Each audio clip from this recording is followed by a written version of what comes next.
Thank you. So the Balfour Declaration of 1917, the Nakba of 1948, the Six-Day War, beginning with occupation in 1967, the Oslo Accords and the surrender of much of the Palestinian leadership in the Oslo Accords in 1993, 2006 and the brutal blockade of Gaza, followed by routine bombardment and assaults on its besieged population. All these events mark very dark chapters in the history of the Palestinian peoples. Since October 7th, a new chapter has opened, with over 20,000 deaths since, already surpassing the death toll of the Nakba and the invasion of Lebanon in 1982, and with Israel and the United States and the UK poised to increase and proceed towards an indeterminate endgame, and perhaps is already the darkest chapter yet in the history of catastrophes, which may prove to be pivotal, both regionally and globally, as 9/11 was. And like 9/11, the events of October 7th exacerbated not merely a frenzy of blind revenge, but also an amnesia and indeed denial of conditions that precipitated an act of terrorism. But this denial and falsification of history, the projection of the other as the epitome of absolute evil, invoking the repository of archetypal boogeymen in the Western psyche, the Nazis, ISIS, and comparing the events of October 7th to the Holocaust, all produced and perpetuated by Israel and the White House, down to virtually all in the media establishment, to manufacture consent and indifference to the ensuing genocide. The first casualty of war is the truth. As the people who have war imposed on them for the past 100 years and more, the Palestinians know this adage too well. And few people, if any, have been as slandered, as dehumanized, as maligned, and robbed of their history as the Palestinians. But they've continued to fight back, and on the academic and historical and intellectual front, we are deeply honored to be joined by our guest, who's been both a character in and a chronicler of much of this history. So Rashid Khalidi is the Edward Said Professor of Arab Studies at Columbia University. He's the co-editor of the Journal of Palestine Studies and has served as president of the Middle East Studies Association.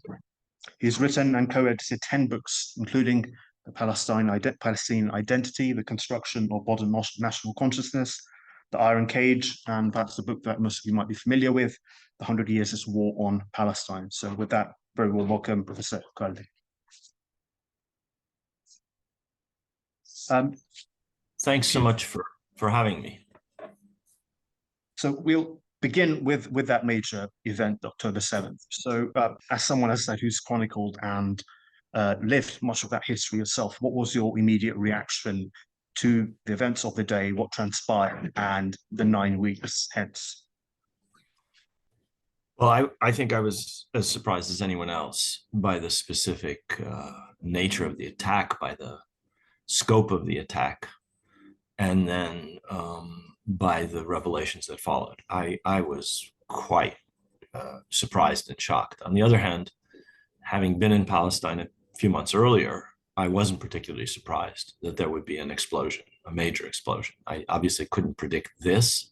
In fact, I don't think anyone predicted this. Certainly the Israelis had no sense this was coming.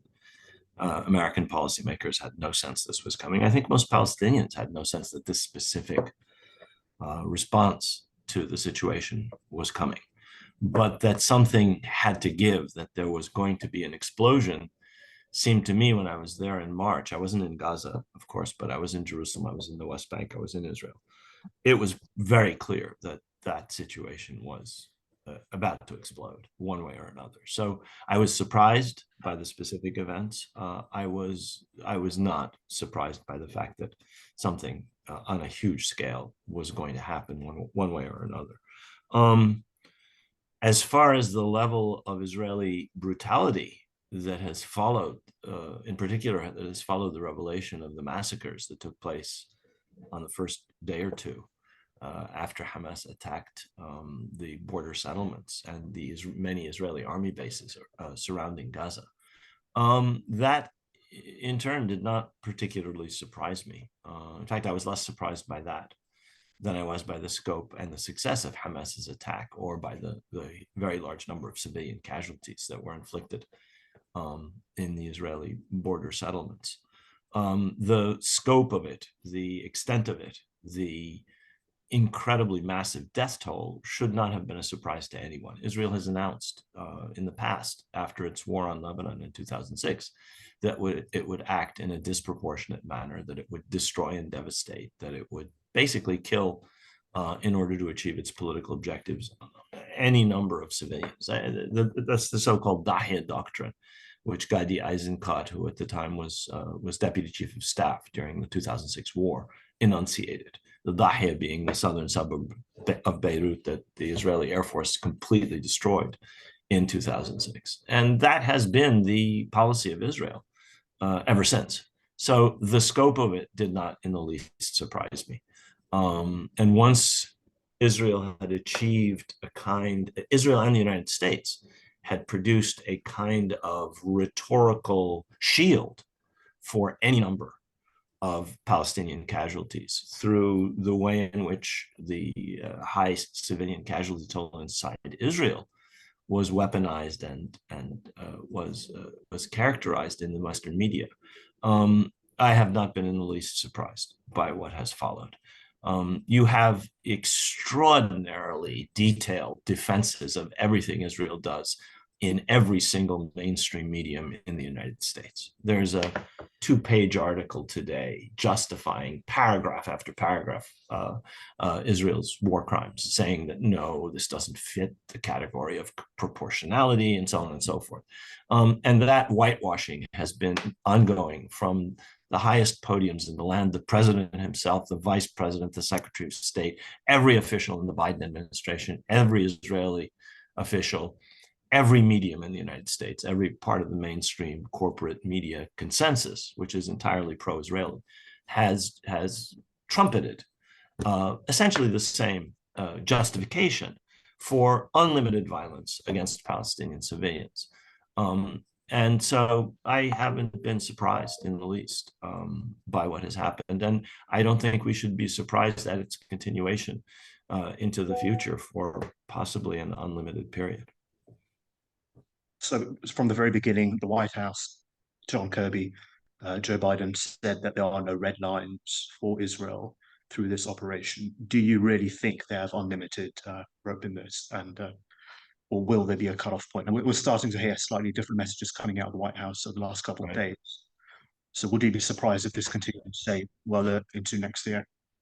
There are 3 factors that concern the United States. The first is the humanitarian aspect. The fact that Palestinians are being starved, dying of thirst, dying of wounds by the hundreds and the thousands. That bothers them. The optics of it are unfortunate from an American perspective. And they have done absolutely nothing to alleviate that. In fact, they are responsible for allowing this to happen. The United States could land hundreds of thousands of tons of supplies on beaches in Gaza. The Sixth Fleet is sitting there. They could do that tomorrow, were they to desire to do that. They don't, obviously. They could force the Israelis to open the crossings to the hundreds and hundreds of trucks of supplies that are necessary simply to supply the basic needs of Gaza, let alone the humanitarian needs. They haven't done that. So they are participants and complicit in the starvation and the death by disease and by wounds of hundreds and probably thousands of Gazans. But the optics bother them. And so they continue to claim that Israel is doing X, Y, and Z, all of which is entirely false. The second thing that bothers them in Washington is the fact that Israel has absolutely no idea what to do when and if it finishes its military operation, or how it will finish its military operation. And from the strategic point of view of the United States, this is obviously a problem. The absence of an endpoint. The Israeli Minister of Defense said today, this is going to go on for months. This, at this level of intensity, will go on for months. And that's the desire of the military establishment, because they've realized after, I think, 6 weeks of the ground operation, that they have basically not managed to achieve control over much of Gaza. And that really bothers the Americans. The fact that the military operation is open-ended, and there is absolutely no idea in Israel of what to do afterwards. And by no idea in Israel, I mean among this government.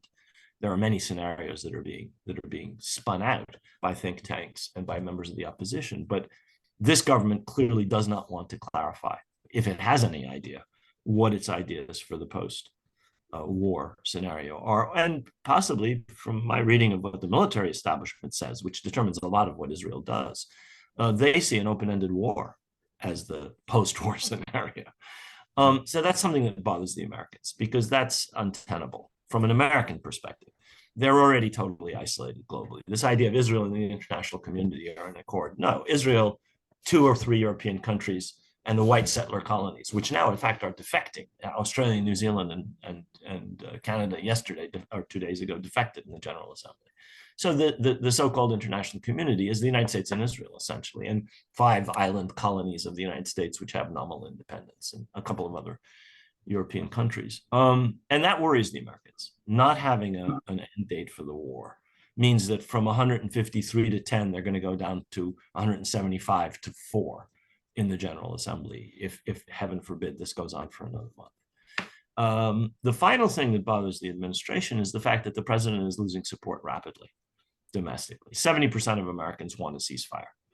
The government is fundamentally opposed to a ceasefire.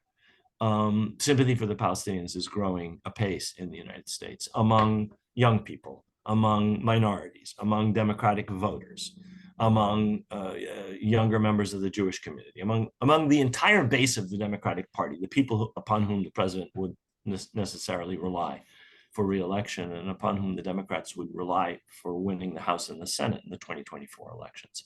That situation is beginning to concern them as well. That's all they care about. It's entirely instrumental. Their concern for the people in Gaza is almost non-existent. Their concern about the harm this is doing to America's standing in the Middle East and in the world seems marginal at best. The degree to which they are blind to the damage they are doing to the United States, Biden and his clique, is quite extraordinary to me. It's not unique. The 2003 war on Iraq was somewhat similar in that respect, but that came in the wake of an attack on the United States. This is somewhat different, and Americans see it somewhat differently, but they seem impervious to all of these things beyond the considerations I've mentioned in the White House. So immediately, I think 4 fronts opened up to the war. One was immediately on Gaza, a smaller front towards Lebanon, and then the quiet continued genocide happening in the West Bank. But the fourth being the propaganda war, which was far intense early on, although it is ramping up both in the UK and the US. I think the House of Representatives passed a bill or resolution saying all anti-Zionism is anti-Semitism, 315 to 14. The banning of BDS across multiple states. In the UK, they're trying to ban it. They're having sort of esoteric debates about what from the river to the sea means, while the Israeli ambassador here is actually saying there can be no Palestinian state from the river to the sea. So in that early propaganda battle that emerged from October 7th up till now to this point, how difficult has it been as a historian to even invoke or talk about anything before October the 7th, primarily to people who are part of the propaganda, but those who've just been exposed to the Hasbara and all that? Well, I mean, it has been extraordinarily difficult. At the outset, it was absolutely verboten. It was absolutely forbidden under any circumstances to mention context and to do anything but vigorously condemn Hamas. That was all that was allowed. And if you didn't do that, you didn't get on mainstream media. And the most egregious example of the degree to which the hammer came down was the moving off of the air of the 3 Muslim hosts on MSNBC. MSNBC is the conduit for the Biden White House.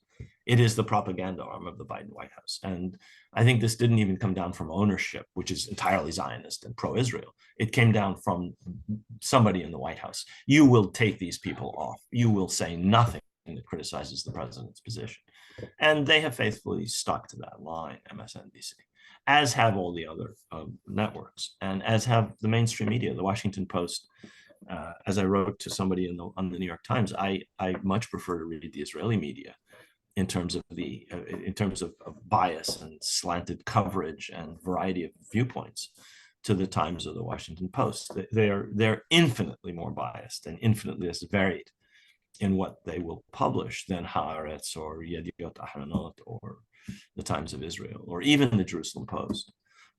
for all of their ferocious chauvinism, for all of their, cheerleading for the war, these Israeli media have, at least the print media, have more varied points of view than you will ever find in the American media. The war has been ferocious, and as I've always argued, the Zionist project was a national project, it was a settler colonial project, it was a military project, it was an economic project, but it was also a propaganda project. From the very beginning, Herzl understood the importance of public opinion in the West, and he understood that that was the metropole for this project. It's a European project in its origins. It's become a Euro-American project, with Israel as obviously the beachhead, and Israel is now an independent, powerful actor. But the propaganda war is absolutely central to everything that Israel does and to what its supporters do. And given that they don't have very strong arguments, I mean, how do you justify 20,000 people, 11,000 of whom are children, being massacred? You can't justify it. So you change the subject. You talk about the anti-Semitic and genocidal nature of anyone who protests against the genocidal massacre of 20,000 innocents, or however many of them are innocent. I mean, overwhelming majority are obviously civilians, women, children, and old men and women. They are clearly not combatants. And that's a strategy that has been very successful in one respect, because the commanding heights of the economy, the commanding heights of the media, the commanding heights of Hollywood, the commanding heights of the American universities and museums and foundations are essentially controlled by people of an older generation, all of whom believe in Israel as a miraculous and spotless paragon, and none of whom are prepared to allow the slightest dissent from that line. And that has led to a level of repression in universities and in the mainstream media, which in turn has had a boomerang effect, because public opinion is not with the people who control those commanding heights. 70% of Americans want a ceasefire. The media, the universities, and so on and so forth are banning anyone who talks about that. So they've set up a confrontation, which in the long run they will lose, but which in the short run has led to banning of SJP and Jewish Voices for Peace, the ridiculous resolutions that are passed by the House of Representatives, the idiotic hearing in a House committee where 3 university presidents, extremely poorly prepared and ignorant university presidents, were pilloried by a right-wing Republican majority. So that war is being, in their view, won. In other words, they have kept the New York Times, the Washington Post, CNN, MSNBC free of a powerful alternative narrative to the Israeli narrative. It's there, but it's very weak, and it's only allowed on sufferance. I mean, I've been allowed to be published by the New York Times once since the war began. I got on MSNBC once. I was canceled a couple of times. The people who wanted to have me were canceled later. The point is that they occasionally allow a dissenting view, but the foghorn, the barrage on the other side is overwhelming and unceasing.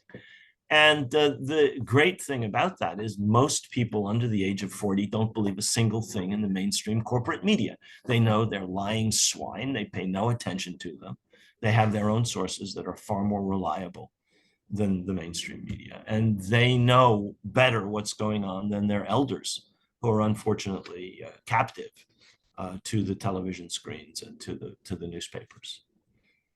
And I think it wasn't helped by the Ukraine war, just 22 months ago, where they'd worked them up to such hitherto untraversed moral heights and had put out all these statements about bombing hospitals and Putin being the Antichrist and the terrorist par excellence, that when those same statements by von der Leyen and Hillary Clinton will then be played back in similar circumstances, the very next day. Hypocrisy is nauseating if those people had any shame, but of course they don't. Von der Leyen and Clinton are typical examples of that elite.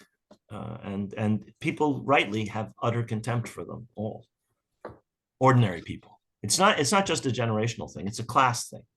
Rich people tend to believe what the media says. Ordinary working people in this country overwhelmingly don't. They know that the media lies. And you see this in the unions that have come out in support of a ceasefire. The United Auto Workers, the nurses, the postal workers union. These are working class, diverse bases of the Democratic Party, but of the working class in the United States. The fact that none of this has ever been reported in the New York Times is in itself a news item of worth. The New York Times does not see it fit to print the fact that three major unions oppose the president's policy. They published a full-page ad. They made the money on it from preachers, the pastors of African-American churches in New York. A full-page ad. That's where the African-American community is. The New York Times doesn't fit to report on. Doesn't see it fit to report on that. My point is, it's not just young people. It's a broad swath of the American population, the majority, apparently. They're not all sympathetic to Palestine or the Palestine cause or the Palestinians, but they can see moral bankruptcy. They know it when they see it. And the administration's refusal of a ceasefire is a perfect example of moral bankruptcy. And people see that. And those alternative sources have helped. I mean, if you go to any bookshop that's busy, you invariably find someone holding your book going towards the till. That's the 100 Years of War in Palestine, where you did not try to simply put down a dry collection of historical facts, but you made an engaging account, both personal and familial. But you make an overarching point, which I think is very interesting in the book, that the belligerents of this particular war on the Palestinian peoples has not just been the Israelis. And for those who might not have read the book yet, would you be able to tell us a bit like what you aim to achieve with the book itself? What's its main thesis, and who those belligerents are on the Palestinian? Yeah, let me begin with the belligerents, because that's one of the main points I'm trying to make in this book. This was never a war between the Palestinians and the Zionist project alone. It was never a war between the Arab countries and Israel alone. It was never a war between Israel and the Palestinians alone. At every stage of this war, whether during the mandate period from 1917 onwards, whether during the period when the Arab states were at war with Israel from 1948 until 1973, when the war basically ended between the Arab states and Israel, or throughout, since Israel's establishment and its expulsion of over half the Palestinian population in the Nakba, it has been a war between Israel and its imperial backers and the Palestinians. That has always been the case. The people who carried out the repression of the Palestinians during the mandate period that made possible the establishment of the State of Israel were the British Army, the Royal Air Force, and the Royal Navy, and their police and their thugs and their torturers brought in from India and brought in from Ireland to do their dirty work, as well as Zionist auxiliaries whom they recruited to fight with them. But it was essentially 100,000 British Tommies and the Royal Air Force that crushed the Palestinians in the 1930s, killing, wounding, imprisoning, or exiling over 14 or 15% of the Palestinian adult male population. That was the British Army. And the idea that the Palestinians are this majority backed by all the Arab countries against this tiny little beleaguered state of Israel has always been false. The big battalions were always on Israel's side, whether that was 100,000 British troops in the 1930s and the Royal Air Force bombing villages, blowing up people's homes, shooting prisoners, and so on and so forth, or whether that was the United States and the Soviet Union strong-arming the partition resolution through the General Assembly in 1947, or whether that was Britain and France fighting with Israel in 56 and arming Israel to fight the 1967 war, or whether that has been the United States ever since. The United States is a party to this war. The United States just sent 14,000 tank shells to Israel. The shells Israelis are firing in Gaza, as of whenever that shipment arrives on C-5A Galaxy transports, probably tomorrow morning, will be American shells paid for by American taxpayers. The United States provides the Apache helicopters. The United States supplies the F-35 and F-15 and F-16 fighter bombers. The United States supplies the 155 and 175 millimeter artillery. All of these bombs, or almost all of them, all of these weapons are American weapons being resupplied as the Israeli army uses them up. This is an American-Israeli war. The 1967 war was a war green-lighted by the United States. The 1982 invasion of Lebanon, similarly, was green-lighted by the United States. And the idea that Israel is fighting the Palestinians, well, true, is only part of the reality. So in this book, that's what I was trying to show. The Palestinians have faced a war on them, launched not just by the Zionist movement and later the state of Israel, but by its powerful international backers. The second main idea that I try and put forward in the book is that what is at stake here is not just a war between two peoples and between a Zionist movement, which is a national movement, and Israel, which has become a nation state, but between a settler colonial project with external backers and an indigenous population. That's the reality. That always was the reality. That was a reality that the founders of Zionism understood and accepted and were not ashamed to publicize. They talked about themselves in terms of colonization. Zev Jabotinsky, the father of the ideological trend that's dominated Israeli politics since the 1970s, talked about it openly, and I quote him at length in my book, that any colonial project engenders the resistance of the indigenous population, and that's what we're facing. And we need an iron wall, by which he meant the British, to force them to accept what we're doing. That is and has always been the case. And those are the two main points I try and make in the book. And you've spoken about the role of the US earlier, about after October 7th. Prior to that, the irony of it and the way it's always tried to portray itself as an honest broker. And I think you've written a book about this. So, I mean, one interesting quote I found that the Madrid peace conference that you took part in, the US clearly put itself forward and pledged to act as an honest broker in trying to resolve the Arab-Israeli conflict in a comprehensive fashion.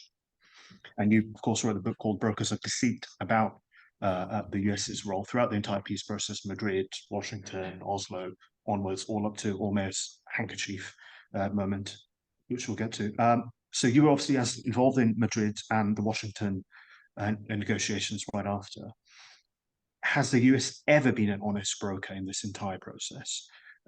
Or when has it been an active impediment, even ahead of the Israelis, in order to halt any potential peace process between the leaders of any?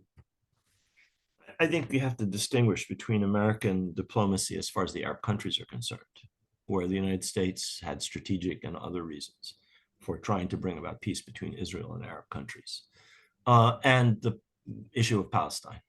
In the former case, occasionally the United States was actually trying to broker a settlement, and it played that part in the Egyptian-Israeli peace treaty, and played that part in trying to bring about a treaty with Syria, and it played that part in the successful Jordanian-Israeli negotiations. As far as the Palestinians are concerned, it has essentially played a role of cheerleading and supporting the Israeli position. It has never actively tried to achieve any kind of just solution insofar as the Palestinians are concerned.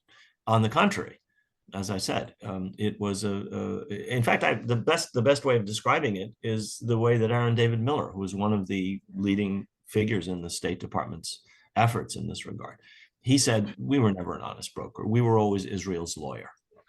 So, you know, essentially what we found in Madrid and Washington was that the Israelis and the Americans were together on every issue of substance. And the United States was never willing to, in any way, go counter to the Israeli position. We would bring up issues like, well, how can we negotiate when the settlement process is ongoing? You promised that there would be no change in the status quo in the letter of invitation and in the guarantees that were offered to the various parties that went to Madrid. And basically, the United States refused to do what it said it was going to do, which is to act as an honest broker and to prevent changes in the status quo. They essentially said, well, basically, there's nothing we can do. The Israelis will continue to expand their settlements, and that will be dealt with in permanent status negotiations, which in fact never took place. So the United States essentially has been an obstacle. I've always argued the United States probably would have to be present at any future negotiation, if and when a negotiation takes place, but it should just be sitting on the other side of the table with the Israelis as the enemy of the Palestinians, or one of the enemies of the Palestinians, together with the United Kingdom, of course, which is a junior partner in this crime and was the original criminal back in the mandate period. Any mediator, literally on earth, would be better than the United States.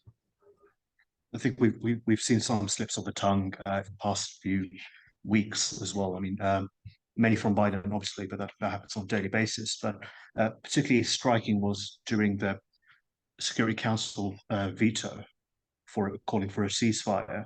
The ambassador, Robert Wood, he made a statement and said, as of today, Hamas continues to pose a threat to Israel and remain in charge of Gaza. That is not a threat any one of our governments would allow to continue to remain on our borders. Now, after the worst attack on our people in several decades, key emphasis on our there.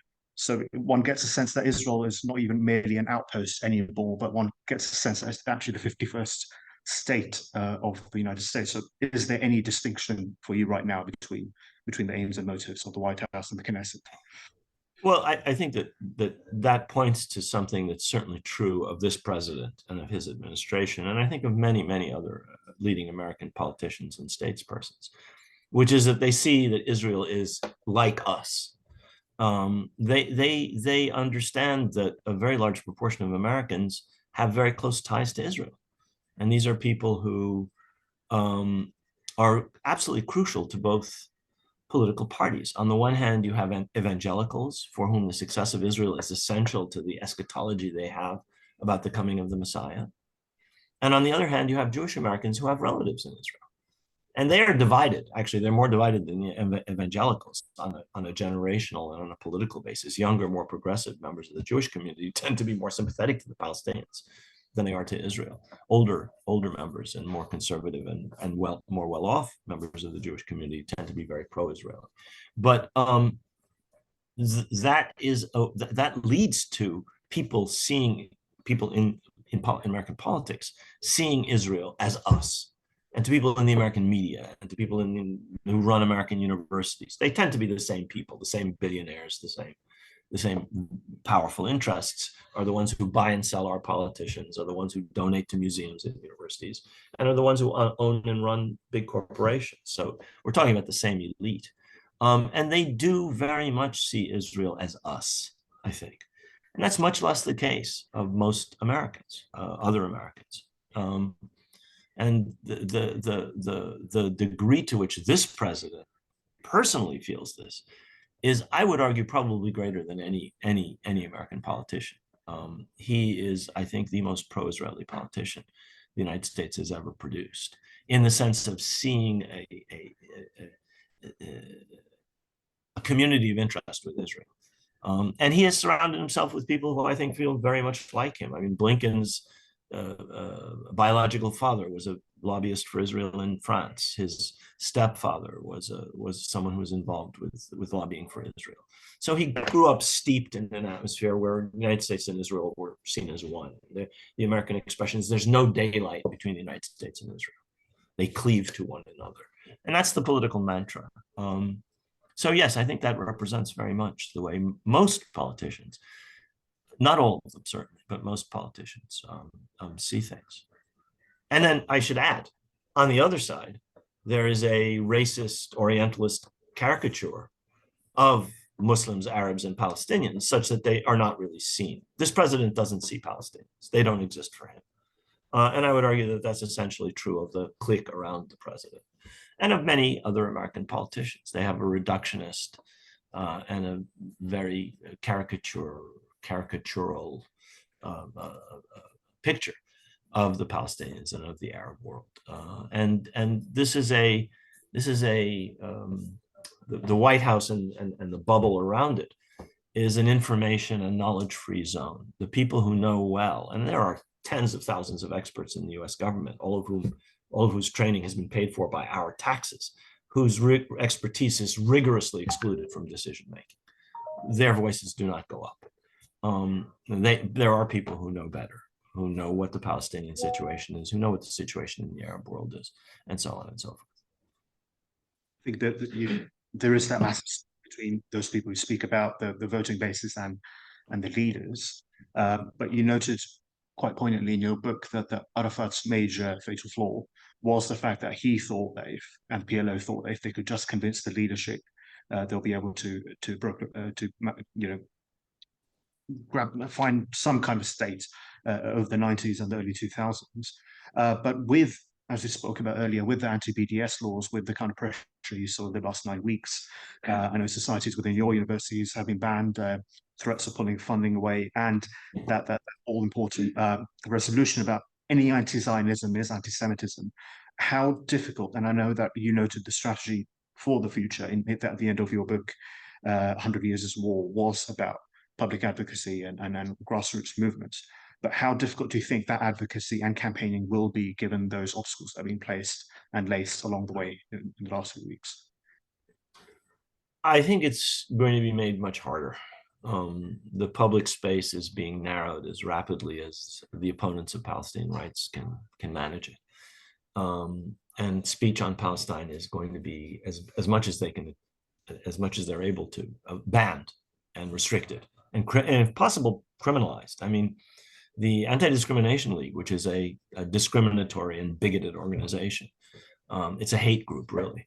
The Anti-Discrimination League has argued that the provisions of the Patriot Act, which involve material support for terrorism, should be invoked against supporters of Palestinian rights on the grounds that they support Hamas terrorism, and they therefore are offering material support to a listed terrorist organization. That's a legal threat. Where under supporters of Palestinian rights could actually be prosecuted by the federal government for material support. People have gone to people who were convicted of being supporters of Hamas. Essentially, material support in the past has meant financial support, support of groups that are alleged to have been funneling money to Hamas. Expanding that to speech will probably meet constitutional obstacles down the line. But threatening it and implementing it, which probably will happen at some stage, will open up a legal quagmire for supporters of Palestinian rights, which will extend for years as the legal process works itself out. And finally, one hopes and assumes American courts will decide that freedom of speech trumps this kind of bigoted restriction of speech. So I think we're going to face a much more difficult situation. The two things to remember are each action has an equal and opposite reaction. Repression will produce more opposition to this repression, and there will be a boomerang effect. Most college campuses where there is any activism on these issues, there are more supporters of Palestinian rights than there are blind supporters of Israel. I mean, many people are in the middle, many people are indifferent, but where that has been measured, as in votes on BDS on American campuses, boycott, divestment, and sanctions from companies that support the occupation have overwhelmingly passed at Columbia, at Brown, at Michigan, at almost every university. That's what students believe by overwhelming majorities. And that's not going to change. In fact, it probably will be spurred by this kind of heavy-handed, ham-fisted, brutal repression by the powers that be. Unfortunately, that process will only work itself out over time, and we're going to face some dark days in the immediate future, I would predict. And with the process of defunding universities or demanding the resignations until, say, the rector of St. Andrews made a comment about genocide, financial threats were made there. I know similar stuff in Harvard and Columbia have taken place, and then of course, AIPAC will be funding $100 million to try to de-seat Ilhan Omar, Rashida Tlaib, and I believe AOC, among others. So removing those influential voices at the top before they can make those statements for change, that seems to be the new strategy. Before we move on to the West Bank, is there any political relevance of the UK in this current situation, do you think, or has it done its damage up till 56 and moved out? Could you repeat that? I'm sorry. Repeat the question. Is there any political relevance of the UK in this entire situation, its abstention, or its role since 1956, since the Suez Crisis? Has it made any effect, do you think? Yeah, I think the United Kingdom is extremely important to the United States, in that it is almost the only ally that has followed the United States down its paths of intervention and foreign wars. It's the only ally that has stuck with it on Israel. Germany, other countries occasionally. The French have already abandoned. They've already deserted. Other European countries have also deserted. Some of them are pushing very hard in the other direction. The Irish, the Maltese, the Spanish, the Belgians are very, very, very outspoken advocates of a ceasefire. And they're pushing it within the EU. I think Britain is really important to the United States. And I think anything that can be done to embarrass the government and to force the opinion that I think is probably as prevalent in British public opinion as it is in American public opinion, that what Israel is doing is unjust and disproportionate and must be stopped, at least by a ceasefire, would be extremely helpful. The United States keeps bleating on about the international community supports Israel. Well, if nobody but the United States and the 5 island semi-colonies vote with it at the United Nations together with Israel, it is clear that the United States is totally isolated. And we're moving in that direction. And I think the British abstention actually was helpful in that regard. Obviously, one would like the British government to get down on its knees and go to Canossa and admit that from the time of the Balfour Declaration, it has played an incredibly nefarious and evil role in harming the Palestinian people. I certainly don't expect that in the near future. British colonialism and its evil effects is something that I don't think any British part of the British elite is ready to really fully atone for, whether in Ireland or whether in Palestine or anywhere else, or in India or anywhere else. But any steps in that direction, in terms of shifting Britain's position vis-a-vis this war, would be enormously useful in isolating the United States and making it harder and harder for them to continue their unlimited support for Israel's war. And when after October 7th, a war got forgotten, Ukraine's sort of been pushed to page 4 of any newspaper now, but also what's quietly happening along the Gaza, what's happening in the West Bank. So 283 West Bank Palestinians have already been killed since October 7th by the IDF and the settlers, including 64 children, and 4,000 have been detained. The attacks on Jenin are still continuing today. On the position of the PA in the West Bank, do you think they'll have any credibility left after this war? Will they be able to recover? And what do you think Israel's endgame actually is within the West Bank at this moment? A few questions there. And to really answer that question, one has to go into more detail than I want to about how fundamentally flawed the very idea of a Palestinian Authority was and is. The Palestinian Authority was intended to be an interim autonomous entity, government, self-government, that was supposed to be wound up in 1999, 5 years after the Oslo the Oslo agreements. They were not a peace agreement. The Oslo Accords were signed on the White House lawn. It has no legitimacy. It is an interim authority that was supposed to be wound up after permanent status talks to produce a final resolution of this war. Those final status talks never took place. And it is led by someone who was elected in 2005 and whose term ended 14 years ago, 13 years ago. So it is a group that was essentially established as an interim body and that has taken on permanency, essentially because it serves as a subcontractor for the Israeli occupation, providing security for Israel's metastasizing settlement operation, which has grown from when we went to Madrid at 120,000 settlers to close to 750,000 settlers in occupied Arab East Jerusalem and the West Bank. Protection for the Israeli military as it represses the Palestinians and enables the expansion of the settlement project. And protection for Israeli settlers and civilians inside Israel. It does not protect the Palestinian people. It cannot protect the Palestinian people. It provides minimal services, which the occupying power, which is Israel to this day, would otherwise be obliged to provide. So it's a service, provides services to the occupation rather than serving its people. It is fundamentally illegitimate in its present status. And it is so regarded by most Palestinians. The poll that was released yesterday by Khalid Shikaki's extremely well-respected polling institute gave the head of the Palestinian Authority a popularity level of 1%. Abu Mazen has the support of 1% of Palestinians. And the comment that I read on that online is, oh, well, where did he get 1%? I mean, that's very high. This is a man who's totally despised and discredited by the entirety of the Palestinian people. And that's the so-called president. I mean, he's not president. He hasn't been president for years. His term ended. He's the ex-president, if anything, of a fundamentally bankrupt and corrupt and discredited and illegitimate body.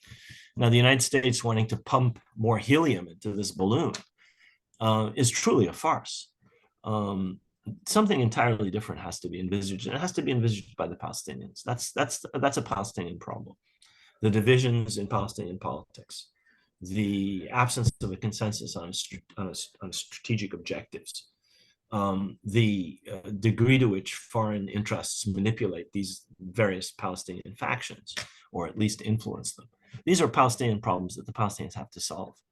The United States is not going to be able to revive this moldering corpse, whatever they think they're doing. And the Israelis are not going to let them.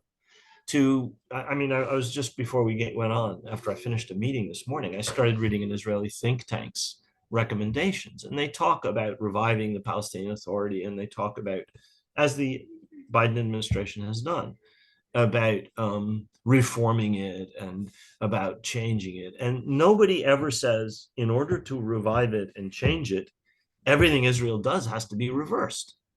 You have to reverse the settlement process. You have to arrest and jail the criminals who are attacking Palestinians out of these settlements. You have to remove the dozens and dozens of so-called outposts that these settlements have established. You have to reestablish the 15 Palestinian villages that these criminals, with the support of the Israeli army, have emptied of their populations over the past couple of months. I mean, you have to jail the criminals among them.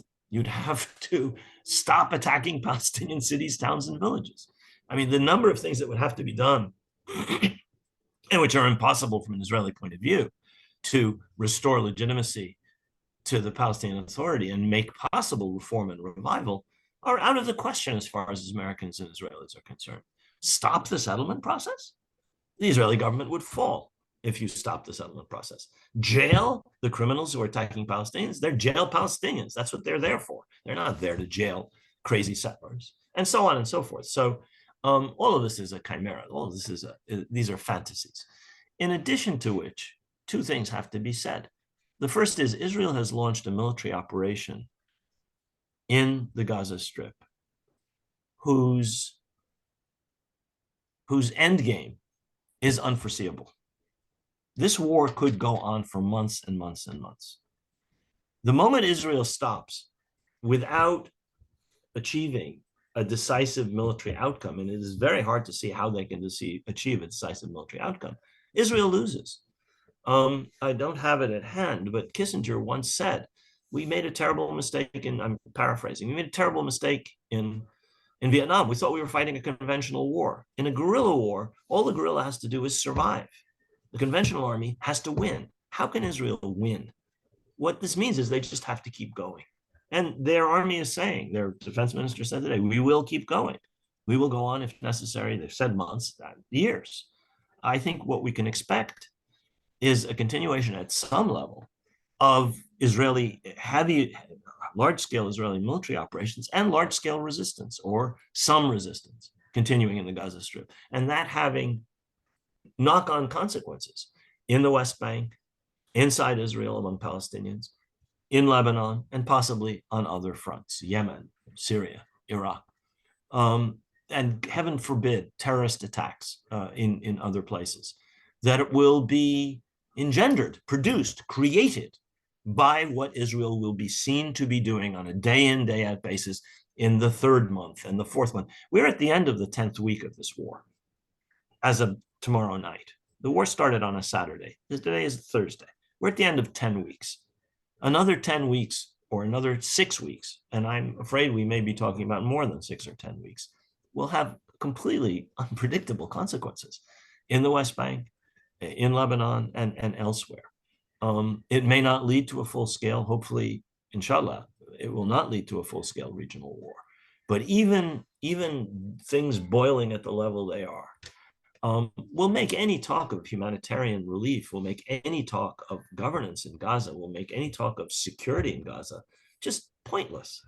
And I'm afraid that may be the way things are going. Now, the issues that I mentioned, insofar as American policy, may force the United States to force the Israelis at some point to rein in their army.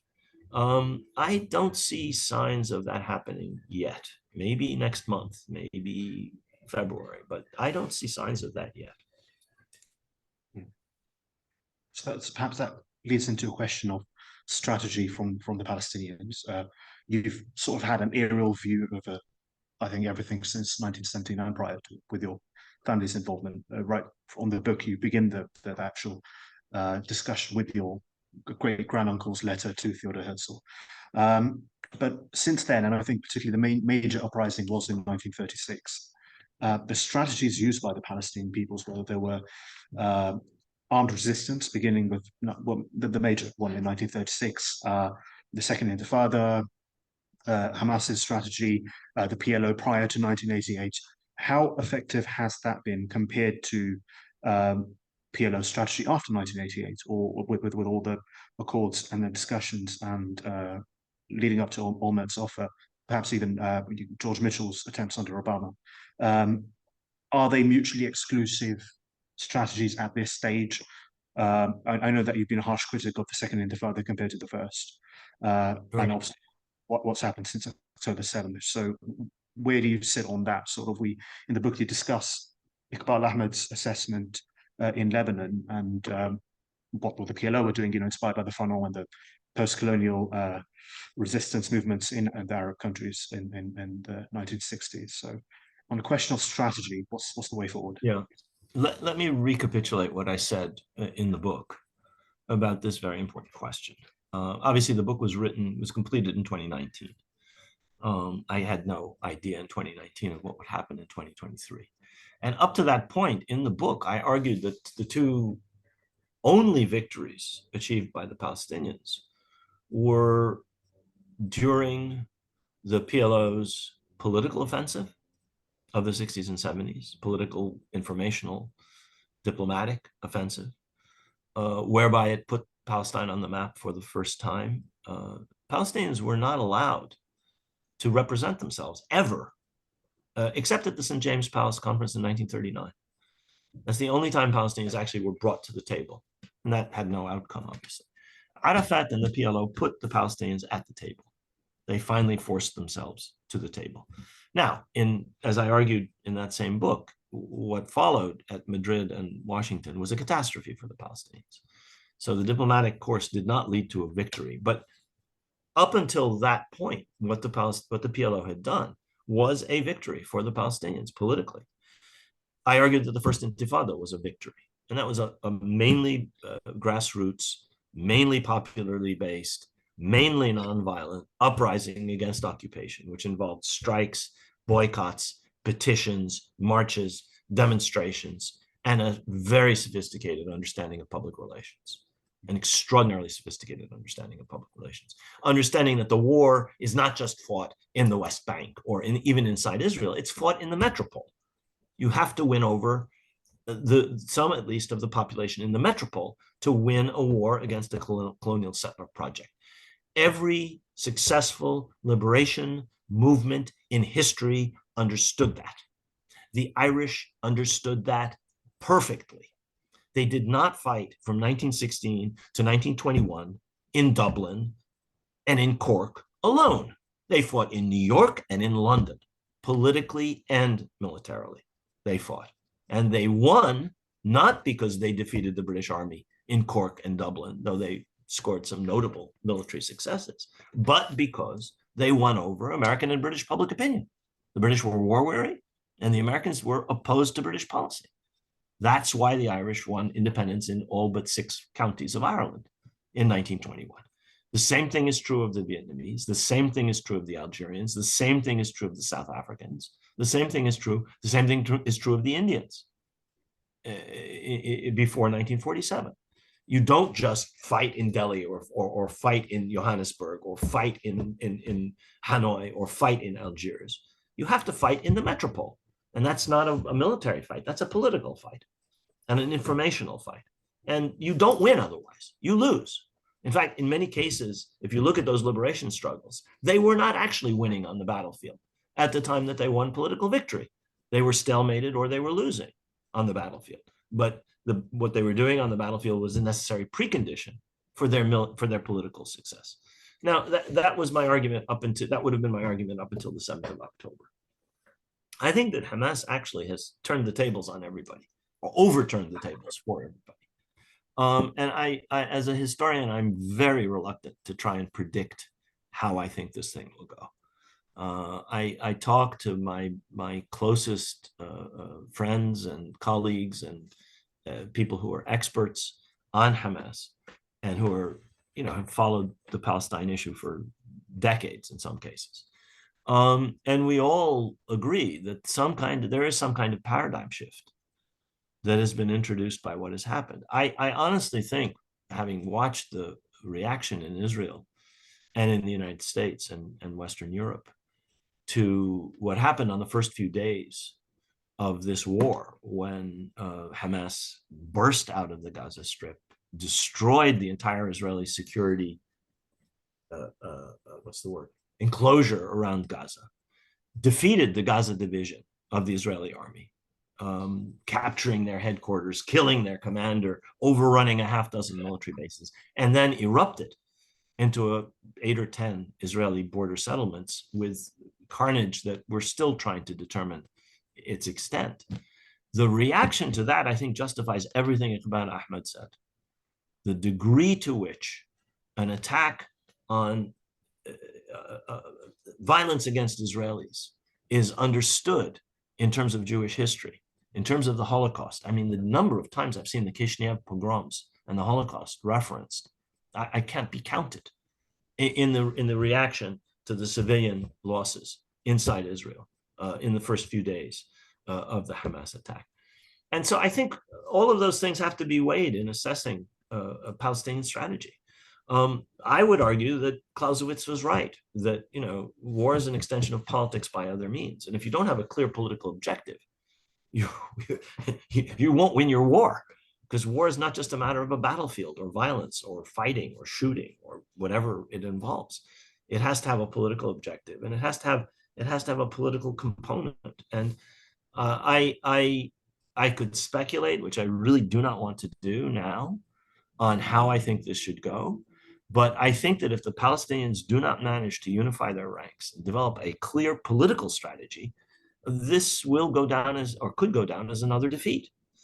It could go in a different direction should they manage to unify their ranks. Now, that will not be an easy thing. The self-interestedness of the various leaderships, their narrow partisan objectives, the degree to which they are manipulated by external powers. Every Palestinian faction has an external benefactor, all of whom have their own ulterior motives in not seeing Palestinian unity. Israel, obviously, the United States, obviously, and they're joined at the hip on this issue. But other Arab and regional and global actors, China, Russia, Iran, Turkey, Saudi Arabia, Egypt, Jordan, the Emirates, Qatar, they all have their own political objectives, and they all have their clients in Palestinian politics. So the Palestinians have to shake themselves free of that and figure out a way to unify. And these are not easy things to do. It took the Palestinians decades to do that after 1948. It took them the better part of a decade and a half, actually, to do that after 1948. I'm hoping and praying it won't take anything like that long now. And there will be huge obstacles. I mean, I could go into them further, but I think that's enough on this strategic question. It's a drive, to me at least. Well, Israeli intelligence have already made it clear what they intend to do with the Palestinians and pushing them into the Sinai. At least they'll be cutting off the northern sector and pushing them south and forcing Egypt to open the Rafah border. Are they hoping for a similar violent response, as Iqbal Ahmed said, coming from the West Bank, so that they can make the same push there and drive the PA out as well? When you're talking about Israel in its present configuration, I don't think there's a specific they. In other words, let me be more explicit. I don't think that this Israeli government, and the Israeli security establishment, which is to some extent what makes, determines outcomes, are clear on what they want. It is clear that the Israeli right wing, which is a huge part of this government, wants further ethnic cleansing in Palestine. Their primary objective is the ethnic cleansing of as much as possible of the West Bank, which is their focus. The right wants the West Bank. They want all of it or as much of it as they can get. If they can't ethnically cleanse, they want to squeeze the Palestinians into tinier and tinier little enclosures so they can take most of the land and then just rule over them from outside, the way they ruled over Gaza from the outside from 2005 until the 7th of October. And I think that may change in the Gaza Strip. Other elements in the Israeli government have different views, including the Israeli security establishment. A large chunk of the Israeli security establishment thinks that the right wing of this government are made up of loonies who are going to lead Israel to a catastrophe. I think a lot of the intelligence community in Israel, a lot of the military, a lot of the former generals understand the catastrophe that Netanyahu and much of his government are leading Israel towards in pushing for further ethnic cleansing. Now, many people are calling for ethnic cleansing in the Israeli government and outside of it, by which I mean kicking as many people as possible out of the West Bank and either squeezing the population of Gaza into a smaller area or, if possible, forcing them into Sinai. They've come up against an equal and opposite force, which is the rejection of the Palestinians of any idea of their leaving, and the absolute categorical rejection, not just of Egypt and Jordan, but of all the Arab countries, of any idea of complicity with further ethnic cleansing of the Palestinians. Some governments are doing this for ignoble reasons, purely domestic or security reasons, a security of the regime in Egypt and in Jordan, desire not to have a greater security problem in the Sinai on the part of Egypt. And some of them are doing it out of a desire not to appear to be junior accomplices of further Israeli ethnic cleansing. And some of them have other strategic and other humanitarian or positive motives. That's not the point.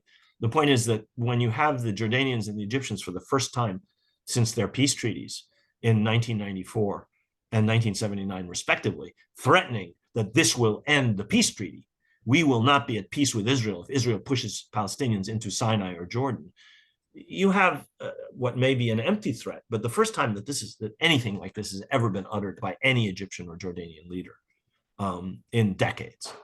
And that's an indication of how seriously they take this. So the United States, which was disgustingly and shamefully privy to and party to and complicit with going along with the original Israeli idea, which was to push people out of the Gaza Strip and into Sinai, has backpedaled ever since and has expressly stated repeatedly, under no circumstances will we allow the population of Gaza to be expelled. We still hear noises to that effect, however, from many, many parts of the Israeli governing coalition and other influential voices in Israel. I know that there is still a possibility of this happening. Israel could simply bulldoze its way through the border fence and simply dump thousands of Palestinians in Sinai or in the Jordanian desert. The consequences of that are unimaginable in terms of Israel's position in the Arab world. But they may do it anyway. On the other hand, I think that the obstacles to doing that are high and growing higher. We will take a few audience questions that were submitted with the registration form. I'll field a few questions from the audience here as well. So after each question, if you want to raise your hand, if you've got any question, then I can repeat the question to Professor Khalidi.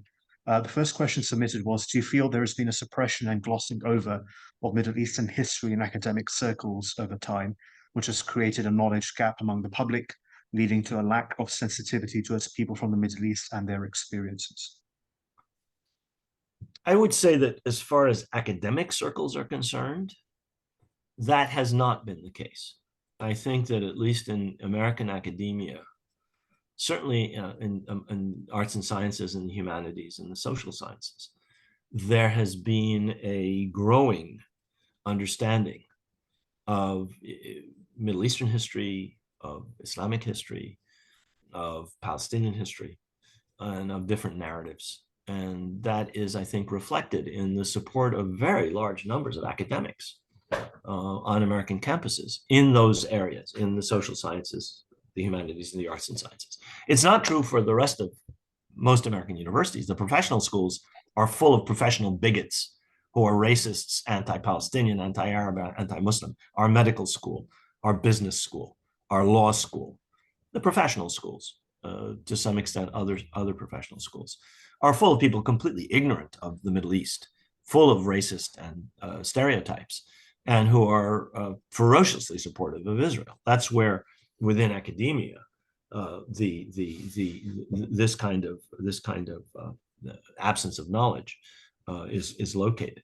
But I think that academia generally has played a positive role, and you can see that with students. I mean, students over time have grown. American university students over time have grown much more sensitive to the Palestinian narrative, and where they vote, have voted overwhelmingly in what I would argue is the right direction, support of BDS, for example. Now, this is not true of the media. The media has played an enormously harmful role. Ever since the dawn of Zionism and the establishment of the State of Israel, and right up to the God damn it New York Times this morning, they played a extremely harmful role in downplaying the Palestinian narrative, in repeating every theme, every trope, every argument, every talking point ever produced by any Israeli government or any Israeli leader or any Israeli intellectual or any Israeli political or public figure, which are then amplified and repeated slightly more stupidly by American politicians and American intellectuals. Some of them anyway, some of the intellectuals. I think the media has played a terrible role and has definitely led to worse than an absence of sensitivity. I think it's led to some of the Islamophobia, some of the anti-Palestinian hatred that has led to the killing of a Palestinian child in Illinois, the shooting of 3 Palestinians in Vermont, the shooting of somebody outside a mosque in Rhode Island, and various other incidents of hate against Arabs, Muslims, people perceived to be Arabs or Muslims, and Palestinians in particular. The media bears a very large, and politicians together bear a very large share of responsibility for spreading this kind of hatred. I wouldn't put the blame on academia myself. Another question at this stage: do you think Western opinion has? Okay, you've answered this question. That's fine. To what extent should we play into the "Do Condemn Hamas" framework that has been pushed on us? Beginning the discussion, any framework with a priori condemning Hamas, and then you're part of the discussion. Right. Well, I think you must not allow yourself to be drawn into that rhetorical position. I have always argued that, and some people disagree with this. I have always argued that if you take international humanitarian law as a framework, then any attack on civilians within the structure of international humanitarian law, which talks about proportionality and talks about other indices, any attack on civilians is a war crime. And Hamas attacks on civilians or Israeli attacks on civilians within those constraints of international humanitarian law should be judged on the basis of whether or not they are war crimes. And I think that you can use that language. I refuse to use the language of terrorism.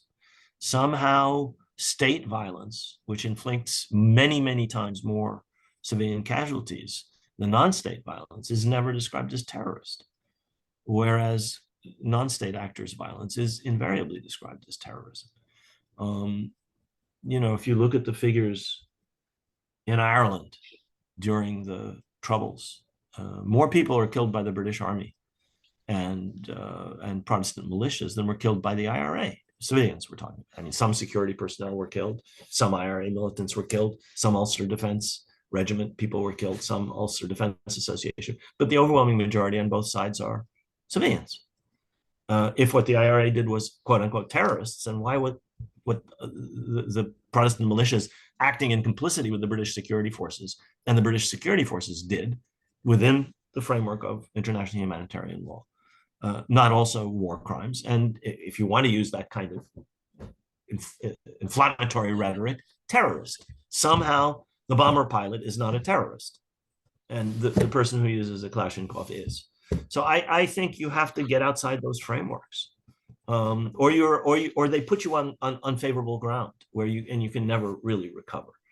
War crime is, to my way of thinking, and there's some people say no, you can't apply international humanitarian law, and it's true. International humanitarian law was created after World War II in the various conventions in the 40s and then others in the 1970s to deal with situations like Dresden, like the Holocaust, like Hiroshima and Nagasaki. And you can't judge things before that in terms of law that was passed after it. But since then, I would argue that's a standard we should adhere to. Now, it's true. My colleague and friend Noura Arekat, in her book Justice for Some, shows how law is twisted to suit the interests of the powerful. You can make that argument. I make another argument. I respect what she says, and she's actually right. But I don't think that invalidates the argument that I'm making. Go ahead. Speak to me, then I'll make it short. Thank you very much for joining us. I just want the professor if he agrees with the fact that we hear words such as apartheid state and certainly been thrown around. Would you agree with Noam Chomsky in that Noam Chomsky describes Israel, the Israeli state, as being apartheid, and the occupied territory as being further than apartheid? And if so, what are we to all like occupied territories in Israel as a whole? So the question is, Noam Chomsky makes sort of bifurcation that within Israel itself, there is apartheid with the Palestinian population living within Israel. And in the West Bank and Gaza, it's worse than apartheid. So the question was that how are we to understand the current occupied territory situation? Do we call it apartheid? Is it worse? And how does the framing help the discussion? I don't know of any South African who has been to Palestine who doesn't describe what they saw there as worse than what the South Africans endured under apartheid. I think there's no question that the establishment of two legal systems, as has happened in the occupied territories, and many other provisions of the occupation, make it, at the very least, a form of apartheid, and possibly worse than apartheid.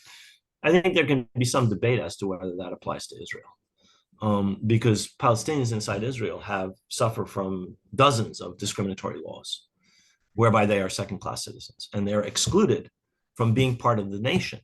There is no such thing as an Israeli nation. There's a Jewish people which is entitled to self-determination in Israel by the Israeli constitution, the basic laws that make up the Israeli constitution, whereas the 20% of Israeli citizens are not entitled to those rights. They're not nationals. They don't have national rights in the country of which they are nominally citizens.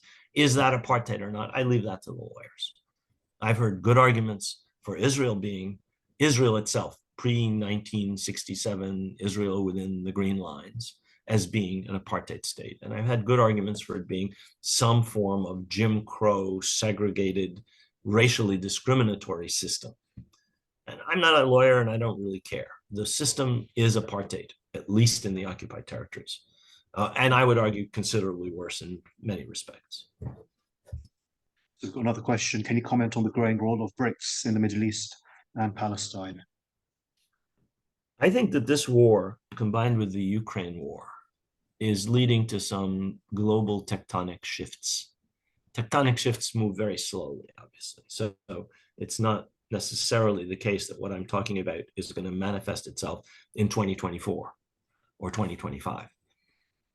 But I think that countries in the United States, in the Middle East, and countries in the global South are looking at the utter hypocrisy of the American and Western European attitude to Russian occupation of parts of Ukraine over 22 months, and their utter indifference to, indeed, their support for Israeli occupation of the West Bank and the Gaza Strip over 56 years. And they are throwing out any regard for the ludicrous American assertion that there's an global international legal order that the United States is trying to uphold. The United States is trying to uphold its allies in regional conflicts. And that's all it's trying to do. It's realpolitik of the most cynical, hypocritical, naked form. And the global South sees that. And I think the contrast that you mentioned earlier between Gaza and the Ukraine is absolutely apt and apposite and correct. and is visible to anyone with eyes to see, which means most people in the world. The world is not the United States, a few countries in Western Europe, and the few white settler colonies. The world is Indonesia, China, India, Bangladesh, Nigeria, Brazil. That's the world. And it is represented, better represented by the BRICS, frankly, than by any other configuration, than by the EU or by the United States and its NATO allies or any other grouping. Obviously, the United States and its allies have a monopoly on certain, if not a monopoly, have a preponderance in terms of various forms of power. Nobody has aircraft carriers like the United States. Nobody has the economic power, even though China is rising, of American capitalism. Nobody has the global reach of the American media. But that is changing. That is changing actually rather more rapidly than many people expected. And I think this war is going to help to change that. I don't see effective action by the global South on Gaza. I don't see an effective challenge to American hegemony in the short run, but I see a gradual, what's the word, decay of American ability to determine outcomes, as is, I think, visible in the Middle East today. You have Saudi Arabia, a reliable American ally and client since the 1930s, since President Roosevelt met with Ibn Saud in 1945, which is now getting Chinese brokerage for its rapprochement with Iran. You have Putin visiting the Emirates and visiting Riyadh a few days ago. You have all of these countries voting together. You have them collaborating in OPEC plus, the oil-producing absolute monarchies of the Gulf, and Russia and other oil-producing countries. And so you have different configurations of power globally than you had 15 or 20 years ago. At the end of the Cold War, the world looked very different in the early 1990s than it does today. I don't think anybody would talk about America as an unchallenged absolute hegemon, which is what it looked like after the Berlin Wall fell.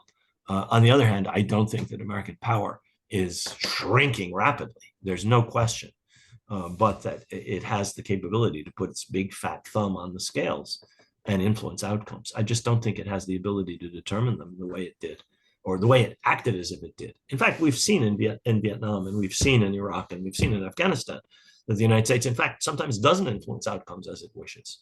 And those are perfect instances of the fact that it couldn't and didn't. We may see the same thing here in Palestine, but I hesitate to predict that. I had a smaller question that perhaps I would have asked earlier, but at the end. This year also marks 20 years since Edward Said's passing. As a fellow Palestinian American intellectual, a colleague and a close friend, can you perhaps speak to his enduring legacy and relevance, not only during his life, but the 20 years since? Yeah, I mean, this is hard to do for me, but I could say at least a couple of things. I think that his very courageous espousal of a Palestinian narrative really pioneered a fundamental change in the American Academy. I answered a question about the American Academy, and I think so much of the credit goes to Edward Said and to a few people of his generation, Ibrahim Abu-Lughod, Janet Abu-Lughod, a few others, who, in a much more unfavorable circumstance than we've been operating in the last 20, 30 years, managed to begin to put a Palestinian narrative out to public opinion and to younger people and to the academy. And I think that has had an enduring effect. I cannot think of a book that changed as many people's minds about racism and attitudes by the West towards the non-West as Orientalism. I mean, it has an enormous enduring impact, that book, and his writings generally. Students talk about it all the time. The 19-year-olds who weren't born when the man died are still talking about it to me, my students, in other words. So I think that certainly is one factor. Something that's extraordinarily important about his heritage, his what he's left to us. The other thing is his quite sophisticated, I think, understanding of some aspects of Palestinian politics, which I wish more people had. A flexible and a capacious understanding of settler colonialism and of what that entails in terms of the metropole. It means that, and you know, Iqbal Ahmed and Brahim Abu Lughad and many others, Baha Abu Laban, people whose names are not as well known perhaps as Edwards, were pioneers in this regard as well, trying to argue that the battle is not mainly or only, or at least not only, out in the colony. The battle is also in the metropole. And he understood this better than anybody else, I think. And he fought that battle. And I only wish that more Palestinians, Arabs, non-Westerners had that perspective, because to be successful in the many struggles that are involved, whether you're talking about Palestine or whether you're talking about Kashmir or whatever you may be talking about, it's not just on the ground that matters. You cannot succeed unless there's a struggle and resistance on the ground, obviously. But that by and of itself will not win. And I think he understood that better than anybody else. And definitely along in those same bookshops, those people rushing with your book to the till, you see Orientalism in the same hands. As a scholar as well, and are there any other suggested readings you recommend to university activists at this moment, aside from those two books? Well, I mean, I think, I know I'm speaking to a mainly British audience, but I assume there's some Americans. I think it behooves Americans to realize that they're fighting this war. This is an American war. This is a war being fought with American weapons and American tax dollars and American vetoes in the Security Council, and it could not be fought without those things. The United States is part of this war. Any citizen has a responsibility, and it's also a British war, actually. So this applies to subjects of the United Kingdom as well. It behooves us all to learn more about Palestine, to learn more about the imbrication of the United States and the United Kingdom in the war on the Palestinians. Now, whether you read Palestinian history or you read Palestinian literature, or you read things like Noam Chomsky and other